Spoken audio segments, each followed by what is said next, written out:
ലാഹോറിൽ ഡ്രോണുകൾ വെടിവെച്ചിട്ടു എന്ന റിപ്പോർട്ടുകൾ പറയുന്നു. പഴയ ലാഹോർ വിമാനത്താവളത്തിന് സമീപത്ത് ഡ്രോണുകൾ വെടിവെച്ചിട്ടു. അവിടെ നിന്നുള്ള ദൃശ്യങ്ങൾ ഉൾപ്പെടെ വരികയാണ്. സൈറൺ മുഴങ്ങി, ആളുകൾ പരിഭ്രാന്തരായി പുറത്തേക്ക് ഓടി എന്നതൊക്കെയാണ് ആ ദൃശ്യങ്ങളിൽ കാണുന്നത്. പാക് മാധ്യമങ്ങൾ ഇത്തരം വിവരങ്ങൾ റിപ്പോർട്ട് ചെയ്യുന്നുണ്ട്. ആ ദൃശ്യങ്ങളാണ് ഇപ്പോൾ നമ്മൾ കാണുന്നത്.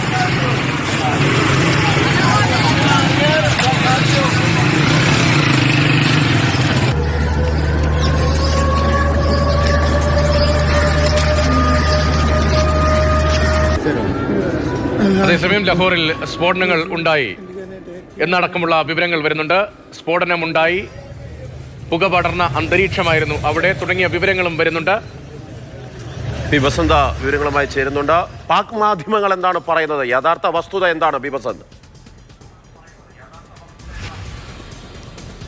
മാർഷൽ, പാകിസ്ഥാൻ മാധ്യമങ്ങളാണ് ഇക്കാര്യം റിപ്പോർട്ട് ചെയ്യുന്നത്. അതായത് ലാഹോറിലെ 3 വലിയ തോതിൽ സ്ഫോടനം ഉണ്ടായി എന്നുള്ളതാണ് പാക് മാധ്യമങ്ങൾ റിപ്പോർട്ട് ചെയ്യുന്നത്. അതിൽ പ്രധാനമായും വോൾട്ടൺ റോഡ്, ഗോപാൽ നഗർ, നസീറാബാദ് തുടങ്ങിയ സ്ഥലങ്ങളിലൊക്കെ ഇന്ന് രാവിലെ സ്ഫോടനമുണ്ടായി. ഭയചകിതരായി പാക് പൗരന്മാർ ഓടുന്ന ദൃശ്യങ്ങളും പുറത്തു വന്നിട്ടുണ്ട്. അതായത് ഈ സ്ഫോടനത്തിന് പിന്നാലെ എയർ സൈറൺ മുഴങ്ങുകയും അപ്പോൾ ഒരു ഇന്ത്യയുടെ തന്നെ ആക്രമണമാണ് എന്നുള്ള സംശയത്തിൽ ജനങ്ങൾ ഭയചകിതരായി ഓടുന്ന ചില ദൃശ്യങ്ങളും പുറത്തു വന്നിട്ടുണ്ട്.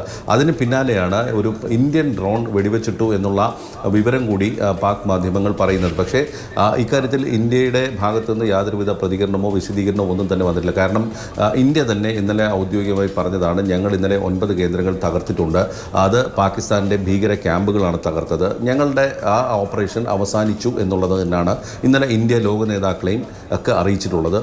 അതിനുശേഷം ഇന്ത്യ മറ്റൊരു ഓപ്പറേഷൻ നടത്തിയതായിട്ടുള്ള യാതൊരു വിവരവുമില്ല. മാത്രമല്ല അത്തരത്തിൽ എന്തെങ്കിലും രഹസ്യമായി നടത്താൻ കഴിയുന്ന ഒരു സാഹചര്യം മാത്രമല്ല ലാഹോറിലാണ് ഇത്തരമൊരു സംഭവം ഉണ്ടായിരിക്കുന്നത്. അതായത് പാകിസ്ഥാൻ്റെ പ്രതിരോധ സന്നാഹങ്ങളൊക്കെ അതിർത്തിയിലും നിയന്ത്രണത്തിലേക്കൊക്കെ ഉള്ള ഒരു സാഹചര്യത്തിൽ അവയെല്ലാം മറികടന്ന് ഒരു ഡ്രോൺ ലാഹോറിലെത്തി ബോംബ് സ്ഫോടനം നടത്തി എന്നൊക്കെ പറയുമ്പോൾ അത് നേരിട്ട് പാകിസ്ഥാൻ്റെ പ്രതിരോധ സംവിധാനത്തിൻ്റെ വീഴ്ചകളെ ചൂണ്ടിക്കാണിക്കുന്നതാണ്, അല്ലെങ്കിൽ ആ പരാജയത്തെ ചൂണ്ടിക്കാണിക്കുന്നത് കൂടിയാണ് എന്നുള്ളത് പാക് മാധ്യമങ്ങൾ മനസ്സിലാക്കണം ആദ്യമായിട്ട് തന്നെ.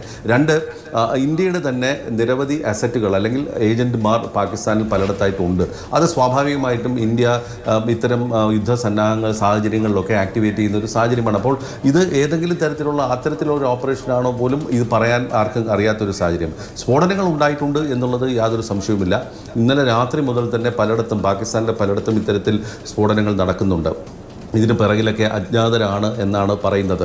ഇത് കഴിഞ്ഞ 2 കൊല്ലമായി പാകിസ്ഥാനിലെ ഭീകരരെയൊക്കെ വെടിവെച്ച് കൊല്ലുന്ന അജ്ഞാതരും നമ്മുടെ മുന്നിലുണ്ട്. അപ്പോൾ ഇത് ആര് എന്നുള്ളത് സംബന്ധിച്ച് ഇപ്പോഴും ഒരു ആശയക്കുഴപ്പം നിൽക്കുമ്പോഴാണ് വ്യാജ വാർത്തകൾ പ്രചരിപ്പിക്കുന്ന കഴിഞ്ഞ 24 മണിക്കൂറായി വലിയ തോതിൽ പാക് മാധ്യമങ്ങൾ അത് പ്രചരിപ്പിക്കുന്നുണ്ട്. അതിൻ്റെ ഭാഗമായിട്ട് മാത്രമേ നമുക്കിതിനെയും കാണാൻ കഴിയുള്ളൂ. പക്ഷേ അവിടെ സ്ഫോടനങ്ങൾ ഉണ്ടായിട്ടുണ്ട്, അവിടെ ഒരു ഡ്രോൺ വെടിവെച്ചിട്ടു എന്നുള്ള ചില ഫോട്ടോകളും ദൃശ്യങ്ങളും ഒക്കെ കാണിക്കുന്നുമുണ്ട്. അത് ഇന്ത്യൻ ഡ്രോൺ ആണ് എന്നുള്ളത് ഒരു അവകാശവാദം മാത്രമാണ്. തീർച്ചയായിട്ടും ബസന്ത് സൂചിപ്പിച്ച പോലെ അങ്ങനെ ഒരു ആക്രമണം നടന്നിട്ടുണ്ടെങ്കിൽ അത് പാകിസ്ഥാന്റെ ആഭ്യന്തരപരമായ വീഴ്ചയാണ്. ഇന്ത്യ അത്തരമൊരു കാര്യം ചെയ്തിട്ടില്ല എന്ന് വളരെ അസന്നിഗ്ധമായിട്ട് ഇന്നലെ തന്നെ അറിയിച്ചിട്ടുണ്ട്. എവിടെയാണ് ആക്രമണം നടത്തിയത്?